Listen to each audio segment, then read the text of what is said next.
കേരളത്തിലെ കോൺഗ്രസ് പാർട്ടിയുടെ നിയമസഭാ കക്ഷി നേതാവ് ആരാവണം എന്നുള്ളതിനെ കുറിച്ചുള്ള തർക്കങ്ങൾ മുറുകുകയാണ്. കേരളം മുഴുവൻ ഫ്ലക്സ് ബോർഡുകൾ കൊണ്ട് നിറഞ്ഞിരിക്കുകയാണ്.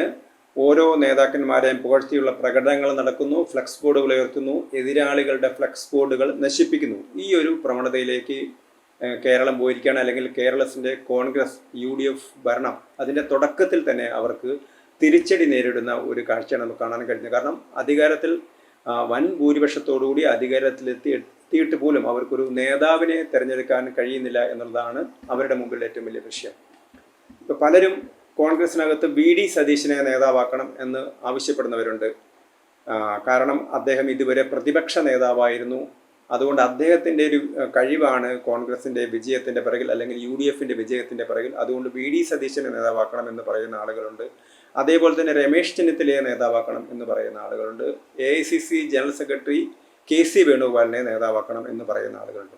അപ്പോൾ ഇവിടെ നമുക്ക് കാണാൻ കഴിയുന്നത് കോൺഗ്രസിൻ്റെ ദേശീയ നേതൃത്വം കേരളത്തിലെ MLA-മാരിൽ 63 കോൺഗ്രസിൻ്റെ MLA-മാരിൽ അഭിപ്രായം എടുത്തിരുന്നു. ഈ അഭിപ്രായം എഴുതിയ കടലാസ് വരെ മനഃപൂർവ്വം മാധ്യമങ്ങൾക്ക് ചോർത്തി കൊടുത്തതാണോ, അല്ലെങ്കിൽ മാധ്യമങ്ങൾക്ക് ഫോട്ടോ എടുക്കാൻ സമ്മതിച്ചു കൊടുത്താണോ എന്ന് മനസ്സിലാവാത്ത രീതിയിൽ. കാരണം എല്ലാ MLA-മാരും, ഭൂരിപക്ഷം MLA-മാരും AICCയുടെ സംഘടനാ ചുമതലയുള്ള ജനറൽ സെക്രട്ടറി KC വേണുഗോപാലിൻ്റെ കൂടെയാണെന്ന് അറിയിക്കാൻ വേണ്ടിയുള്ളൊരു ഗൂഢാലോചനയാണോ എന്നറിയില്ല. ഒരു മാധ്യമത്തിൽ, ഒരു ഇംഗ്ലീഷ് പത്രത്തിൽ ഇതിൻ്റെ ഫോട്ടോ അടിച്ചു വന്നിരുന്നു. അതായത് കോൺഗ്രസ് നേതാവ് മുകുൾ വാസ്നിക് താൻ MLA-മാരുമായിട്ട് സംസാരിച്ചതിൻ്റെ ആ പേപ്പർ ടിക്ക് ചെയ്ത് ഓരോ ആളും ആർക്കൊക്കെയാണ് വോട്ട് ചെയ്തിരിക്കുന്നത്, അപ്പോൾ അവരെല്ലാവരും വോട്ട് ചെയ്തിരിക്കുന്നത് KC എന്ന് എഴുതിയിരിക്കുന്നു. KC വേണുഗോപാലിനാണ് കൂടുതൽ MLA-മാരും വോട്ട് ചെയ്തിരിക്കുന്നത് എന്നുള്ള വിവരം പുറത്തു വിടാനാണോ എന്നറിയില്ല. ഏതായാലും ഈ വാചകം അല്ലെങ്കിൽ ഇങ്ങനെയൊരു ഫോട്ടോ പത്രത്തിൽ വന്നിരിക്കുകയാണ്.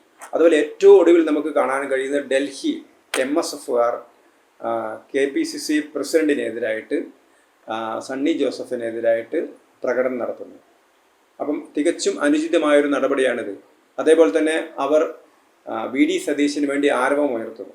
സത്യത്തിൽ ഇത് ഒരു കോൺഗ്രസിൻ്റെ ഉൾപാർട്ടി സംഘടനാ കാര്യമാണെന്ന് മനസ്സിലാക്കാനുള്ള ബുദ്ധി മുസ്ലിം ലീഗിന് ഇല്ലാത്തത് കൊണ്ടല്ല, മറിച്ച് തങ്ങളുടെ ഒരു മേധാവിത്വം, തങ്ങളാണ് ഈ കാര്യങ്ങളൊക്കെ നിയന്ത്രിക്കുന്നത് എന്ന് ബോധ്യപ്പെടുത്താൻ വേണ്ടി കൂടിയാണ് മുസ്ലിം ലീഗ് ഇത് ചെയ്യുന്നത് നമുക്ക് വ്യക്തമാണ്. കാരണം കേരളത്തിലെ പല സ്ഥലത്തും VD സതീശന് വേണ്ടി നടത്തിയ പ്രകടനങ്ങളിൽ പങ്കെടുത്തത് കോൺഗ്രസിൻ്റെ പേരിൽ, അല്ലെങ്കിൽ കോൺഗ്രസിലെ പ്രതിഷേധക്കാരുടെ പേരിൽ പ്രകടനത്തിൽ പങ്കെടുത്തത് മുസ്ലിം ലീഗുകാരാണെന്ന് നമുക്ക് വ്യക്തമായിട്ട് മനസ്സിലാക്കാൻ കഴിയും. അതേപോലെ തന്നെ ജമാഅത്തെ ഇസ്ലാമിയുടെയൊക്കെ ഔദ്യോഗികമായ നേതാക്കന്മാരൊക്കെ തന്നെ പരസ്യമായിട്ട് VD സതീശന് അനുകൂലമായിട്ടും KC വേണുഗോപാലിനും രമേശ് ചെന്നിത്തലയ്ക്കും എതിരായിട്ടൊക്കെ ഉള്ളൊരു പ്രചരണങ്ങളാണ് നടത്തുന്നത്. അപ്പോൾ ഇവർക്ക് വേണമെങ്കിൽ, UDFന് വേണമെങ്കിൽ തെരഞ്ഞെടുപ്പിന് മുമ്പ് തന്നെ ഒരു നേതാവിനെ പ്രഖ്യാപിക്കാമായിരുന്നു. അങ്ങനെ പ്രഖ്യാപിക്കാതെ ഒരു നേതാവില്ലാതെയാണ് അവർ തെരഞ്ഞെടുപ്പ് നടത്തിയത്. അതേ സമയത്ത് മുഖ്യമന്ത്രി സ്ഥാനം അവർ കോൺഗ്രസിന് നൽകിയിരിക്കുകയുമാണ്. അപ്പം അങ്ങനെയുള്ളൊരു സന്ദർഭത്തിൽ കോൺഗ്രസ് തന്നെ തീരുമാനിക്കട്ടെ എന്ന് വെക്കുന്നതിനു പകരം കോൺഗ്രസിലെ നേതാവിനെ തീരുമാനിക്കാനുള്ള രാഷ്ട്രീയ ഇടപെടൽ നടത്തുന്നത് ലീഗിനെ സംബന്ധിച്ചിടത്തോളം ലീഗ് കേരള രാഷ്ട്രീയത്തിൽ ഇനി എന്താണ് ചെയ്യാൻ പോകുന്നത് എന്നുള്ളതിൻ്റെ സൂചനയായിട്ട് നമുക്ക് തന്നെ വേണമെങ്കിൽ കാണാൻ കഴിയും. ഇപ്പോൾ തെരഞ്ഞെടുപ്പിൻ്റെ പ്രചരണത്തിന് തൊട്ടു മുമ്പ് തന്നെ CPM നേതാക്കളൊക്കെ തന്നെ പറഞ്ഞിരുന്നു, ഇനി UDF അധികാരത്തിൽ വരികയാണെങ്കിൽ അത് കേരളത്തിൽ മുസ്ലിം ലീഗിൻ്റെ ഒരു ഭരണമായിരിക്കും നടക്കാൻ പോകുന്നത്, അല്ലെങ്കിൽ ജമാഅത്തെ ഇസ്ലാമിയുടെ ഭരണമായിരിക്കും നടക്കാൻ പോകുന്നത് എന്ന് പറഞ്ഞിരുന്നു. അപ്പം ജമാഅത്തെ ഇസ്ലാമി എന്ന് പറയുന്നത് ആഗോള പൊളിറ്റിക്കൽ ഇസ്ലാമിൻ്റെ ഭാഗമായിട്ട് പ്രവർത്തിക്കുന്ന, ഇന്ത്യയുടെ ഭരണഘടനയ്ക്ക് വിധേയമായിട്ടല്ലാതെ പ്രവർത്തിക്കുന്ന, തങ്ങളൊരു ശരീഅത്തിൽ വിശ്വസിക്കുന്ന, ഇസ്ലാമിക നിയമത്തിൽ വിശ്വസിക്കുന്ന, ഇസ്ലാമിക രാഷ്ട്രീയത്തിൽ വിശ്വസിക്കുന്ന, ആഗോള തലത്തിലുള്ള പൊളിറ്റിക്കൽ ഇസ്ലാമിൻ്റെ ഭാഗമായിട്ട് പ്രവർത്തിക്കുന്ന ഒരു സംഘടനയാണ് ജമാഅത്തെ ഇസ്ലാമി. പക്ഷേ ഈ സംഘടനയുടെ സഹായം പലപ്പോഴും കേരളത്തിലെ കമ്മ്യൂണിസ്റ്റ് പാർട്ടികൾ CPM വാങ്ങി എന്നുള്ളത് എല്ലാവർക്കും അറിയാവുന്ന കാര്യമാണ്. പക്ഷേ ഇപ്പോൾ അതിനെ തള്ളി പറയുന്നു. ജമാഅത്തെ ഇസ്ലാമി മതമൗലികവാദ സംഘടനയാണ്, ആഗോള ഇസ്ലാമിക സംഘടനയാണ്, അവർക്ക് ജനാധിപത്യത്തിൽ വിശ്വാസമില്ല എന്ന കാര്യങ്ങളൊക്കെയാണ് തന്നെ ഇപ്പം CPM ആരോപിക്കുന്നത്. കോൺഗ്രസിൻ്റെ നേതാവ് VD സതീശനാകട്ടെ ജമാഅത്തെ ഇസ്ലാമി അവരുടെ മതരാഷ്ട്രവാദമൊക്കെ ഉപേക്ഷിച്ചു എന്നാണ് പറയുന്നത്. ആ സമയത്ത് തന്നെ ജമാഅത്തെ ഇസ്ലാമിയുടെ ഒരു നേതാവ് പറഞ്ഞു, തങ്ങളുടെ ചിന്താഗതികളൊന്നും തന്നെ മാറ്റിയിട്ടില്ല എന്ന് പറഞ്ഞു. അപ്പോൾ ഇവിടെ നടക്കുന്നത് ഇസ്ലാമിക വർഗീയ സംഘടനകളുടെ വലിയ നിയന്ത്രണത്തിലാണ് UDF എന്ന് നമുക്ക് കാണാൻ കഴിയും. ഇപ്പോൾ കേരളത്തിൽ അങ്ങോളം ഇങ്ങോളം ഈ കഴിഞ്ഞ നിയമസഭാ തെരഞ്ഞെടുപ്പിൽ CPMൻ്റെ ജനാധിപത്യ വിരുദ്ധ നിലപാടുകൾക്കെതിരായിട്ട്, അല്ലെങ്കിൽ മുഖ്യമന്ത്രി പിണറായി വിജയൻ്റെ അധികാര രാഷ്ട്രീയത്തിനെതിരായിട്ട് അല്ലെങ്കിൽ അദ്ദേഹത്തിൻ്റെ അഹന്തയ്ക്കെതിരായിട്ട് ധാർഷ്ട്യത്തിനെതിരായിട്ടുള്ള ഒരു പ്രതികരണമാണ് കേരളത്തിലെ ജനങ്ങൾ നടത്തിയത്. അവരെല്ലാ സ്ഥലത്തും അധികാര സമയത്ത് എല്ലാ സ്ഥലത്തും സ്വന്തം പാർട്ടിക്കാരെ കുത്തി നിറച്ചു. കേരളത്തിലെ വ്യവസായ പുരോഗതി ഉണ്ടായില്ല, സാമ്പത്തിക പുരോഗതി ഉണ്ടായില്ല, സമരം ചെയ്യുന്ന ആശാവർക്കർമാരെ അടിച്ചമർത്താൻ ശ്രമിച്ചു. അങ്ങനെ കേരളത്തിൽ നിന്നുള്ള യുവാക്കളും വിദ്യാർത്ഥികളൊക്കെ തന്നെ തൊഴിലും വിദ്യാഭ്യാസവും ഒക്കെ തേടി പുറത്തേക്ക് പോവുകയാണ്. അതേസമയത്ത് കേരളത്തിലെ ക്യാമ്പസുകളൊക്കെ തന്നെ ആയിരക്കണക്കിന് സീറ്റുകളാണ് കോളേജുകളിലൊക്കെ ഒഴിഞ്ഞു കിടക്കുന്നത്. ഇതൊക്കെ തന്നെ കേരളത്തിലെ സർക്കാർ പറഞ്ഞു. അങ്ങനെ ഇങ്ങനെ കേരളം സാമ്പത്തിക പ്രതിസന്ധിയിൽ പെട്ട് ഒഴുകുന്ന സമയത്ത് ആശുപത്രികളിലൊക്കെ ഉപകരണം വാങ്ങാൻ കാശില്ല, മരുന്ന് വാങ്ങാൻ കാശില്ല, കോൺട്രാക്ടർമാർക്ക് കൊടുക്കാൻ കാശില്ല, കൃഷിക്കാർക്ക് കൊടുക്കാൻ കാശില്ല, അങ്ങനെ എവിടെയും കാശില്ലാത്ത സമയത്ത് കോടിക്കണക്കിന് രൂപ പബ്ലിസിറ്റിക്ക് വേണ്ടിയിട്ട് ചെലവഴിക്കുകയാണ് സർക്കാർ ചെയ്തത്. അപ്പോൾ ഇതൊക്കെ തന്നെ പൊതുജനങ്ങൾക്ക് അറിയാവുന്നതാണ്. അപ്പോൾ അതുകൊണ്ട് തന്നെ സർക്കാരിനെതിരായ വലിയ രോഷമുണ്ട്. മുഖ്യമന്ത്രി പിണറായി വിജയനാകട്ടെ എന്താണ് തൻ്റെ പാർട്ടിയിലെ തന്നെ ഒരാൾ ഒരു സംശയം ചോദിക്കുന്ന സമയത്ത് അത് വീട്ടിൽ പോയി ചോദിച്ചാൽ മതി എന്നാണ് അദ്ദേഹം പറഞ്ഞത്. പലപ്പോഴും മാധ്യമപ്രവർത്തകരോട് കടക്ക് പുറത്തു എന്ന് അദ്ദേഹം പറഞ്ഞു. അല്ലെങ്കിൽ പ്രേമചന്ദ്രനെ പോലെയുള്ള നേതാക്കന്മാരെയൊക്കെ തന്നെ വളരെ മോശമായ ഭാഷയിൽ അദ്ദേഹം വിമർശിച്ചു. അതുപോലെ തന്നെ പള്ളി മേധാവികളെ വിമർശിച്ചു. അപ്പം അങ്ങനെ രാഷ്ട്രീയത്തിൽ തീരെ സംസ്കാരരഹിതമായിട്ട് പെരുമാറുന്ന മുഖ്യമന്ത്രിയോടുള്ള ഒരു പ്രതികാരം, അല്ലെങ്കിൽ മുഖ്യമന്ത്രിയെ തോൽപ്പിക്കാൻ, അല്ലെങ്കിൽ ഇങ്ങനെ ഒരു ഭരണകൂടത്തെ തോൽപ്പിക്കാൻ ഒരു ഭരണവിരുദ്ധ വികാരമാണ് കേരളത്തിൽ കണ്ടത്. പക്ഷെ ഇപ്പോൾ UDF ഒക്കെ അവകാശപ്പെടുന്നത് ഇത് VD സതീശൻ്റെയോ രമേശ് ചെന്നിത്തലയുടെയോ KC വേണുഗോപാലിൻ്റെയൊക്കെ വിജയമായിട്ട്. സത്യത്തിൽ ഇത് UDFൻ്റെ വിജയമല്ല, സംസ്ഥാനത്തെ ഭരണകൂടത്തിനെതിരായ വിജയമാണ്. അപ്പം അവർ പറയുന്നത് ഇപ്പോൾ പ്രതിപക്ഷ നേതാവായിട്ടുള്ള VD സതീശൻ്റെ നേതൃത്വത്തിൽ 2021 മുതൽ നടത്തിയ നീക്കങ്ങളുടെ ഭാഗമായിട്ടാണ് UDF ജയിച്ചത്. അതുകൊണ്ട് VD സതീശനെ മുഖ്യമന്ത്രിയാക്കണം എന്നാണ് പറയുന്നത്. അങ്ങനെയാണെങ്കിൽ അതിനു മുമ്പും 2019 കോൺഗ്രസിന് ജയിക്കാൻ കഴിഞ്ഞിരുന്നു. കഴിഞ്ഞ നിയമസഭയിലാണ് ഏറ്റവും കൂടുതൽ, അതായത് രമേശ് ചെന്നിത്തല പ്രതിപക്ഷ നേതാവായ സമയത്ത് അദ്ദേഹവും നല്ല രീതിയിൽ പ്രവർത്തനം നടത്തിയിരുന്നു. കഴിഞ്ഞ തവണയും അദ്ദേഹം CPMലെ ഭരണകൂടത്തിൻ്റെ അഴിമതികളെയൊക്കെ ഒരുപാട് പുറത്തു കൊണ്ടുവന്നിരുന്നു. അദ്ദേഹം പ്രതിപക്ഷ നേതാവായ സമയത്തും കോൺഗ്രസിന് വിജയമുണ്ടായിട്ടുണ്ട്. പക്ഷേ പിന്നീട് 2021 നിയമസഭാ തെരഞ്ഞെടുപ്പ് തൊട്ട് മുമ്പ് കോവിഡ് വന്നതുകൊണ്ട് ആ കോവിഡ് സമയത്ത് തങ്ങൾ എന്തൊക്കെ ചെയ്തു എന്ന് വരുത്തി തീർക്കാൻ CPMന് കഴിഞ്ഞു. അവർ ആളുകൾക്ക് കിറ്റൊക്കെ കൊടുത്തുകൊണ്ട് ആ കിറ്റിന് ആളുകളൊക്കെ വീണു പോയതാണെന്ന് എല്ലാവർക്കും അറിയാം. ആ കിറ്റ് വിതരണത്തെ കോൺഗ്രസ് എതിർക്കുകകൂടി ചെയ്ത സമയത്ത് കോൺഗ്രസ് പരാജയപ്പെടുകയായിരുന്നു ചെയ്തിരുന്നത്. അപ്പോൾ അങ്ങനെ നോക്കുന്ന സമയത്ത് രമേശ് ചെന്നിത്തലയ്ക്കും കോൺഗ്രസിൻ്റെ വിജയത്തിൽ പങ്കുണ്ട്, VD സതീശനും പങ്കുണ്ട്, കോൺഗ്രസിൻ്റെ ഒരു നേതാവ് എന്ന നിലയിൽ KC വേണുഗോപാലിനും പങ്കുണ്ട്. അപ്പോൾ അത് ഒരാളുടെ ഒരു വ്യക്തിപരമായ വിജയമായിട്ട് നമുക്ക് കണക്കിലാക്കാൻ പറ്റില്ല. അത് UDFൻ്റെ പോലും വിജയമല്ല, അത് മറിച്ച് പിണറായി വിജയനെതിരായിട്ടുള്ള അല്ലെങ്കിൽ കേരളത്തിലെ ഇടതുപക്ഷ മുന്നണി ഗവൺമെൻറ്റിനെതിരായിട്ടുള്ള ഒരു വിധിയെഴുത്തായിട്ട് മാത്രമേ കാണാൻ പറ്റൂ. അതുകൊണ്ടാണ് പാർട്ടി അണികൾ തന്നെ സ്വന്തം പാർട്ടിയെ രക്ഷിക്കാൻ വേണ്ടി CPMൻ്റെ നിലനിൽപ്പിന് വേണ്ടിക്കൊണ്ടാണ് CPM ഇത്തവണ ജയിച്ചാൽ CPM തന്നെ ഇല്ലാതായി പോകും എന്നുള്ളത് കൊണ്ടാണ് CPMൻ്റെ അണികൾ CPMനെതിരെ വോട്ട് ചെയ്തത്. കാരണം അവർ CPM നിലനിൽക്കണം, അതുകൊണ്ടാണ് അവർ പാർട്ടിക്കെതിരായിട്ട് തങ്ങളുടെ ഭരണകൂടത്തിനെതിരായിട്ട് LDFനെതിരായിട്ട് വോട്ട് ചെയ്തു. CPMൻ്റെ പ്രമുഖരായ നേതാക്കളൊക്കെ തന്നെ കണ്ണൂർ ജില്ലയിലെ TK ഗോവിന്ദൻ തളിപ്പറമ്പിലും അതേപോലെ തന്നെ കുഞ്ഞുകൃഷ്ണൻ പയ്യന്നൂരിലും അമ്പലപ്പുഴയിൽ നമ്മുടെ G സുധാകരനൊക്കെ പാർട്ടി നേതൃത്വത്തിനെതിരായിട്ട് മത്സരിച്ച് UDFൻ്റെ പിന്തുണയോടുകൂടിയാണെങ്കിൽ പോലും പാർട്ടിയുടെ കോട്ട കൊത്തളങ്ങളിൽ, കാരണം 50,000-ഓളം വോട്ടിന് മധുസൂദൻ എന്ന CPM നേതാവ് ജയിച്ച പയ്യന്നൂരൻ, അവിടെ ഇപ്പോൾ ജയിക്കുന്നത് ആരാണ്? ഇപ്പോൾ ജയിക്കുന്നത് UDFൻ്റെ പിന്തുണയിൽ മത്സരിക്കുന്ന CPMൻ്റെ ജില്ലാ സെക്രട്ടേറിയറ്റ് അംഗമായിരുന്ന ആളാണ്. അതേപോലെ തന്നെയാണ് തളിപ്പറമ്പിലും. അതേപോലെ തന്നെയാണ് 1,00,000 വോട്ടിന് അടുപ്പിച്ചാണ് G സുധാകരൻ ജയിച്ചത് അമ്പലപ്പുഴയിൽ. കഴിഞ്ഞ തവണ CPM ജയിച്ച സീറ്റാണത്. അപ്പോൾ അങ്ങനെ CPMനെതിരായിട്ടുള്ളൊരു വികാരമാണ് ഉണ്ടായിരുന്നത്.